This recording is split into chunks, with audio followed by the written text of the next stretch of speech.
supremasi ulama. Jadi ulama punya peran besar dalam sebuah negara dan tanggung jawabnya juga besar karena berfungsi sebagai pembina. Ya.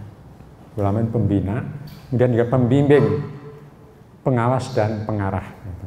Jadi mengarahkan haluan negara harusnya terlibat para ulama.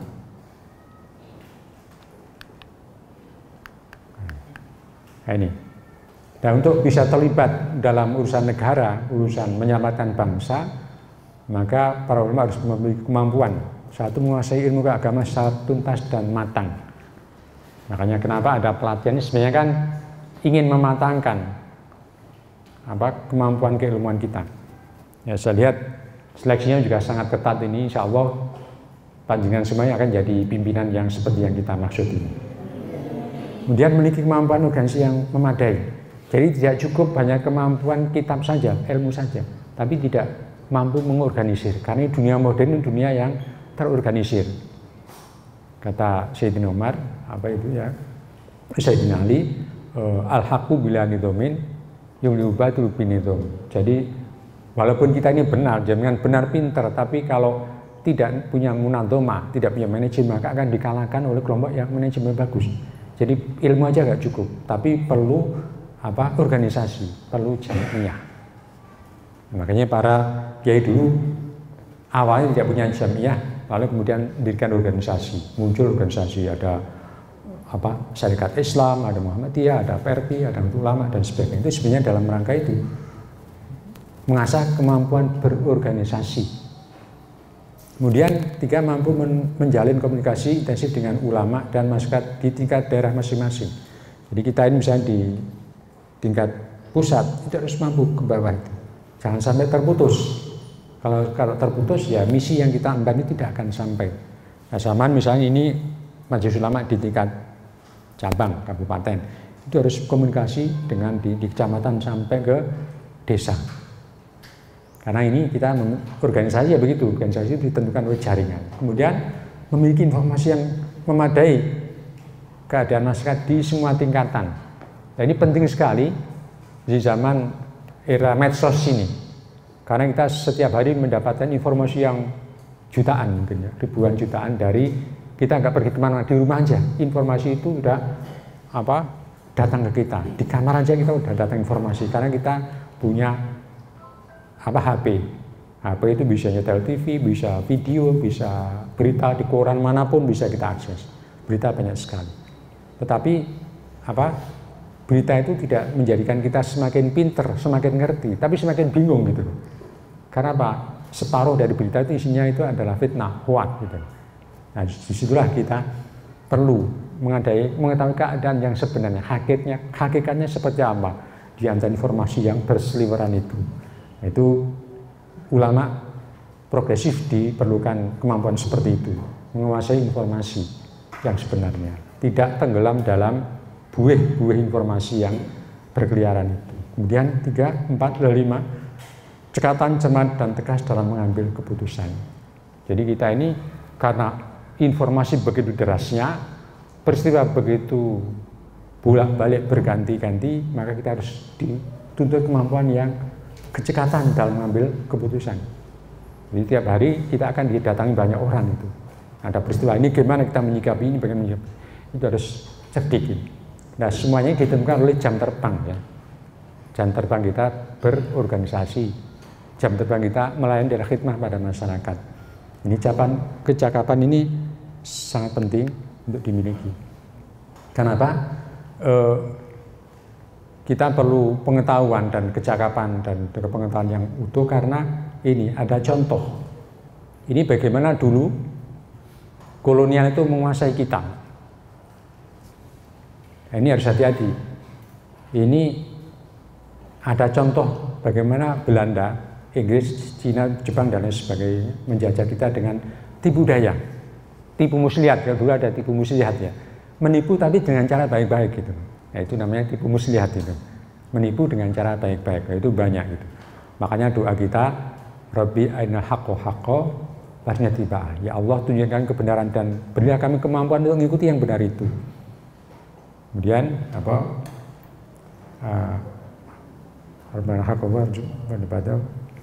dan tunjukkan kami kebohongan sebagai kebohongan, kebatilan sebagai kebatilan, dan berilah kemampuan kami untuk menjauhi kebohongan itu, kebatilan itu. Karena kita sering karena banyak hoax tadi itu sangat berbahaya. Sekarang ini banyak orang yang kecanduan informasi di medsos sehingga tersesat, banyak yang tersesat itu. Kan udah kecanduan di situ ya tersesat terus sampai ke sana nggak terkontrol. Dan ini ada peristiwa menarik. Ini ada Belanda ketika datang ke Banten itu berdagang. Karena negeri mereka jauh, lalu lama-kelamaan mereka datang ketemu Sultan di Banten, itu minta sebidang tanah untuk mendirikan kongsi dagang, kayak kantor gitulah. Tapi ditolak keras oleh raja atas nasihat para ulama. Kemudian mereka mau juga bikin benteng situ. Maka ditolak pemerintahan Belanda itu untuk bikin benteng di situ, gudang dan perkantoran gitu. Nanti dijaga militer gitu. Ditolak. Karena apa? Itu berbahaya. Karena itu mengganggu kedaulatan. Kemudian Belanda nggak putus asa. Setelah ditolak, dia balik lagi dengan sudah siap tipu daya. Jadi mereka hanya minta tanah nggak banyak-banyak. Saya minta tanah hanya selembar kulit kerbau ini. Kulit kerbau kan paling 2 meter persegi itu, 1,5 meter lah kerbau, nggak paling sebesar ini kan, nggak sampai sebesar ini kulit kerbau itu. Kemudian oke, kalau sebesar itu nggak apa-apa. Kemudian para ulama juga mengizinkan nggak apa-apa kalau minta tanah sebidang itu, apa mau jadikan kuburan apa tanah segitu itu, silahkan aja, dikasihlah tanah itu sebesar selebar kulit kerbau itu. Kemudian oleh kolonial itu Belanda itu kulit itu dikerat, tidak digelar di situ tapi dikerat itu, jadi kecil sekali kayak benang itu. Jadi kerat itu panjang, jadi berapa kilometer itu kulit kerbau itu, ya bisa berkilo-kilo tergantung besar kecilnya kan. Kemudian itu dikerat, kemudian dipakai ngukur tanah situ. Akhirnya dia punya tanah ribuan meter itu Belanda itu. Ya, rajanya ya tinggal gigit jari aja dengan para ulamanya itu. Karena yang diminta hanya selembarin, dan selembar itu tidak dibiarkan tapi dikerat gitu. Jadi benang. Akhirnya dia dapat tanah ribuan meter, disitulah pas di depan istana. Di depan istana Banten itu. Disitulah dia bikin benteng. Dari situlah mulai kerajaan itu diganggu dan akhirnya diruntuhkan, dikuasai kerajaan itu. Itu zaman dulu. Nah, saat ini kolonial menipu kita ya. Itu dengan cara tadi selembar brosur. Jadi kita dikasih brosur, kita dikasih proyek ini itu, kemudian kita dikasih program tertentu yang itu menyesatkan kita. Disitulah kemudian kita mendapatkan dana, mendapatkan fasilitas. Nah, setelah kemudian kita hilang. Prinsip keagamaan kita pelan-pelan kita hilangkan karena kita udah diajari prinsip yang lain. Itu cara Belanda menjajah kita. Nah ini karena ini ketidakcermatan para ulama sebagai penasihat raja ketika ada orang yang minta tanah sebidang aja dikasih, sehingga kita terjajah karena ada rasa belas kasihan itu. Nah ini jangan sampai kita terulang, sejarah jangan sampai terulang gitu. Tapi nyatanya diulang-ulang terus gitu. Jadi kita ini kalau keledai kan tidak akan jatuh ke satu lubang 2 kali. Tapi kalau manusia itu berkali-kali jatuhnya itu. Jadi kita ini lebih bodoh dari keledai lah kira-kira begitu. Karena nggak hati-hati tadi. Nah, sehingga ulama Nusantara. Kenapa kita sebut Nusantara? Kan ini pengalaman kita ini. Tentu berbeda dengan di Arab, berbeda dengan di India. Jadi bagaimana kita bisa lepas dari berbagai macam tipu daya dan juga punya kekuatan itu, kita harus memiliki karakter yang kuat. Nah ini satu adalah teguh dalam pendirian. Jadi kita udah percaya bahwa sesuatu itu ini benar dan mungkar, itu harus kita tegaskan. Ini yang benar kita pegangi, yang mungkar kita tolak. Kemudian lentur dalam bersikap. Walaupun kita teguh tapi harus lentur. Tapi harus tegas dalam bertindak. Jadi ini gimana ini? Ini kalau orang nggak luas nggak bisa ini. Terus berani mengambil risiko. Kemudian bertanggung jawab atas kepemimpinannya. Jadi saudara semuanya sebagai calon pemimpin, calon ulama itu harus punya tanggung jawab yang besar dalam dipimpin. Dengan punya sikap-sikap yang seperti itu. Teguh, lentur tapi tegas gitu. Kan seolah bertentangan, tapi ya itu harus dijalankan. Nah, itu kemampuan kita. Ini soal kiat ya. Kiat itu semacam seni kehidupan dalam menghadapi tantangan dan rintangan. Nah, inilah namanya berpikir strategis. Bagaimana satu tindakan itu bisa menyelesaikan banyak masalah. Itu berpikir strategis. Jadi satu langkah bisa menyelesaikan beberapa masalah. Itu berpikir strategis, jangan diselesaikan satu-satu. Itu kelamaan. Satu tindakan terus bisa menyelesaikan banyak masalah. Yaitu seorang pemimpin yang progresif dan strategis seperti itu. Nah, ini kemandirian berpikir ini jadi sangat penting ya. Untuk menjaga isu Islam wal muslimin, maka ulama harus percaya pada kekuatan diri sendiri. Makanya ulama harus banyak riyadhahnya, harus punya inner power, kekuatan batin. Makanya para ulama dulu itu kan riyadhahnya kuat, puasa, kemudian juga sholatnya itu juga tidak hanya 5 waktu, tapi mungkin bisa sehari semalam bisa 1000 rakaat itu. Sholat sunat apa saja diamalkan, sholat rawatib, sholat qobliyah, ba'diyah itu.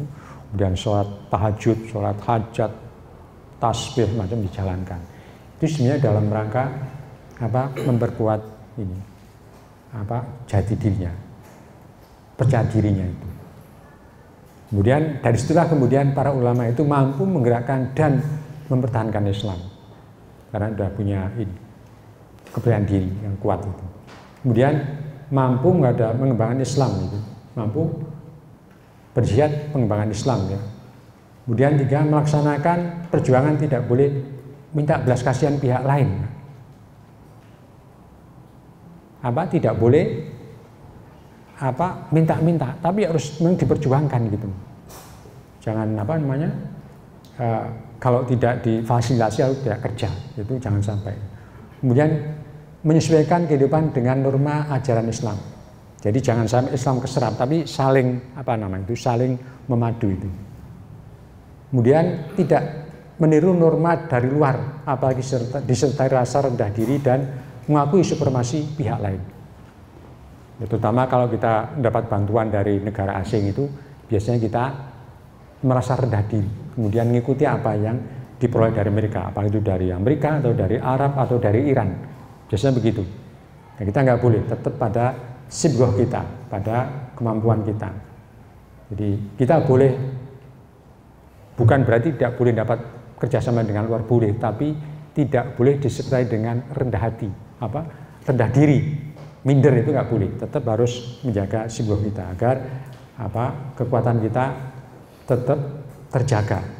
Ini penting karena kita tidak gampang tertipu tadi itu. Tugas dan tanggung jawab. Jadi ingat besarnya tugas dan tanggung jawab yang diamanahkan, maka ulama perlu memiliki beberapa kemampuan dasar. 1, menguasai disiplin keilmuan secara tuntas seperti yang awal tadi itu ya. Itu jelas ya, punya keilmuan. Jangan sampai ulama itu tidak menguasai kitab dasar ya. Kutubul Mu'tabar itu harus dikuasai betul karena modalnya di situ. Kemudian memiliki kedalaman spiritual dan integritas moral.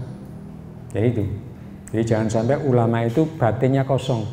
Maka tadi itu melakukan banyak riyadhah ya. Kalau dulu kan riyadhahnya kuat gitu.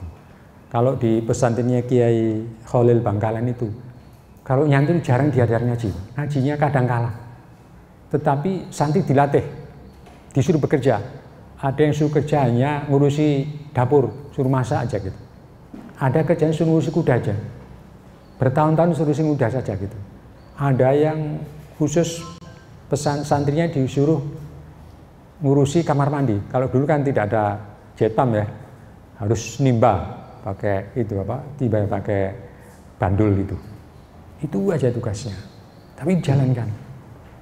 Jarang ngajinya jarang, nggak rutin kayak sekarang itu enggak. Kalau dulu ya ngaji, kalau kiai lagi ngaji, kiainya diundang semua ngaji gitu. Yang lain suruh ke sana juga. Cara mendidik seperti itu. Karena apa? Dulu seorang ulama itu pertama yang diperlukan itu apa? Bukan kepintarannya, keikhlasannya. Pernah itu ada cerita seorang santri dijadikan tukang nimba, ngisi air. Tapi dikasih timbanya itu tidak dari seng, tapi dari anyaman bambu. Nah, kita semua tahu bahwa bambu kan nggak bisa untuk nimba karena bocor kan itu. Di bawah isi tapi di atasnya udah habis itu. Disuruh ngisi kamar mandi yang besar, timbanya itu dari anyaman itu, anyaman bambu. Ya pasti airnya habis lah itu. Tapi karena dia disuruh kiai dan ikhlas, berhari-hari jalankan ya, walaupun nggak dapat air ya, dijalankan aja gitu, terus aja. Lama-lama keranjang yang bolong-bolong itu bisa ngisi air, dan itu bisa ngisi karena kesabaran tadi. Jadi yang diuji bukan kepintarannya, tapi keikhlasannya melaksanakan perintah guru gitu. Nah, setelah mereka begitu pulang, walaupun ngajinya jarang-jarang, tapi begitu pulang langsung terbuka, futuh hatinya. Futuh, setelah itu ya baca kitab aja bisa. Walaupun kalau ngaji itu hanya diambil bagian-bagian tertentu saja, tapi begitu pulang jadi kiai yang sangat alim. Itulah nama ilmu laduni, ilmunya para wali gitu, yang sekarang sudah sangat jarang itu. Karena kita hanya mengandalkan otak, melupakan hati kan. Jadi kalau orang dulu itu nyari ilmu itu yang bukan banyak makan. Kalau banyak makan itu memang pinter, tapi yang pinter otaknya, karena asupan gizinya tercapai. Berapa kalori, berapa itu tercapai semua, itu boleh, itu salah satu cara. Tapi ada cara lain. Kalau ingin jadi ulama dan wali, itu bukan itu, tapi justru mengurangi semua itu, puasa gitu, sampai meluluhkan hatinya, melunakkan hatinya ini. Karena apa? Ilmu nur gitu. Jadi hanya diterima oleh nur juga, hati yang sudah bercahaya itu baru bisa nerima gitu. Jadi dua metode itu beda. Makanya kalau zaman baca kitab taklim, ya, itu kan pasti disuruh tirakat, nggak boleh makan ini, nggak boleh makan itu, yang bergizi gitu. Karena apa? Itu bukan menyalahi ilmu pengetahuan modern, tidak. Ini salah satu cara lain untuk memperoleh pengetahuan. Kalau tadi dengan otak, ini dengan hati gitu. Nah, nanti ilmunya jadinya beda gitu. Karena ini kalau itu mau jadi intelektual, yang satu mau jadi ulama gitu. Nah, jalannya beda gitu. Nah, kalau kita ya kita padu lah. Sambil makan enak, tapi sambil tirakatnya juga harus boleh gitu. Ini ulama modern kalau begitulah. Jadi seperti itu tradisi kita. Kemudian dia memahami gerak sejarah pertarungan antar ideologi. Jadi kita nggak bisa untuk sekarang nggak tahu tentang politik. Harus tahu politik ulama itu. Kalau enggak ya ditipu orang. Jadi nanti ada orang datang ke rumah dikibulin bicara gini percaya, itu jangan sampai. Nah dulu tuh kiai-kiai pinter politik, ngerti, walaupun tidak berpolitik tapi tahu politik. Nah itu ya contohnya kalau di kita ya ada Kiai Hasyim Asy'ari, itu kan beliau itu dulu ketua Masyumi, jadi ketuanya orang Islam se-Indonesia. Masyumi kan ada Muhammadiyah, persis seperti NU dan sebagainya, itu ketuanya Mbah Hasyim. Ya waktu itu Kiai Hasyim pernah beliau itu melarang ibadah haji tahun 47. Jadi ibadah haji itu diharamkan oleh beliau. Nah, beliau bahwa umat Islam tahun ini tidak boleh naik haji karena kita sedang membutuhkan dana untuk perjuangan jihad melawan Belanda. Karena itu jangan sampai kita pergi haji tahun ini uangnya distatuskan untuk perjuangan. Nah, kenapa Kiai Hasyim berfatwa seperti itu sampai haji yang wajib itu diharamkan? Karena ini beliau tahu peta dunia. Waktu itu Belanda sedang jajahnya kan udah mau lepas itu. Indonesia udah merdeka tapi Belanda belum mengakui. Banyak negara dunia belum mengakui. Jadi Indonesia baru setengah merdeka tahun itu. Kan kita masih diagresi kan itu. Kita jajah Belanda. Dia ingin menarik simpati umat Islam Indonesia karena ingin Indonesia boleh merdeka tapi menjadi negara bagian dari Belanda. Namanya Uni Belanda. Oh itu banyak tertarik itu. Nah ini Belanda lalu bikin cara bagaimana umat Islam tertarik pada kita, mau dengan kita. Dulu kan kita dikafirkan, Belanda, pokoknya Belanda kafir. Gimana sekarang biar kita nggak kafir. Lalu Belanda nyewa kapal yang paling bagus itu, nyewa kapal bagus untuk naik haji tahun 47. Kemudian gajinya murah gitu.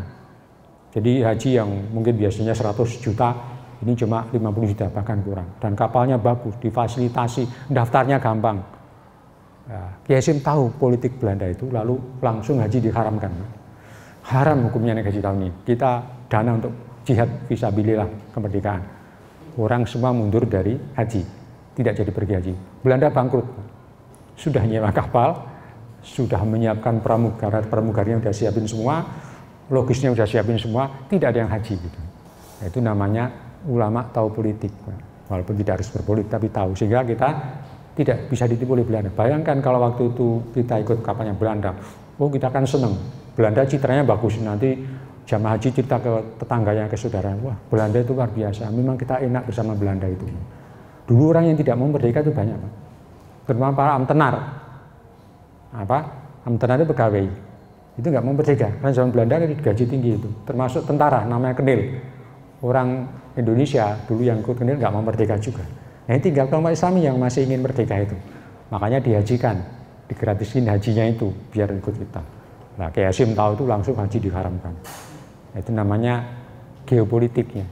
Kita harus tahu geopolitik sehingga kita tidak ditipu oleh orang lain. Kemudian menguasai khasah tradisi dan budaya, kita harus tahu budaya setempat, nanti kita terangkan. Dan memiliki pengetahuan tentang geopolitik yang tadi itu, apa yang terjadi di Syria, di Palestina, di Yaman, di Cina, di Rusia, kita harus tahu. Sehingga kita tidak mudah ditipu orang. Dengan kualitas seperti itu akan muncul ulama karismatik yang arif, bijak dalam mengendalikan haluan negara, termasuk organisasi sendiri. Jadi diperlukan ulama itu seperti itu, karena ulama sebagai pilarnya negara, maka dia diperlukan kearifan juga tadi yang bagus, pemimpin strategis itu, ulama yang mampu berpikir strategis seperti zaman-zaman perjuangan dulu itu. Kita break dulu ya, Adzan.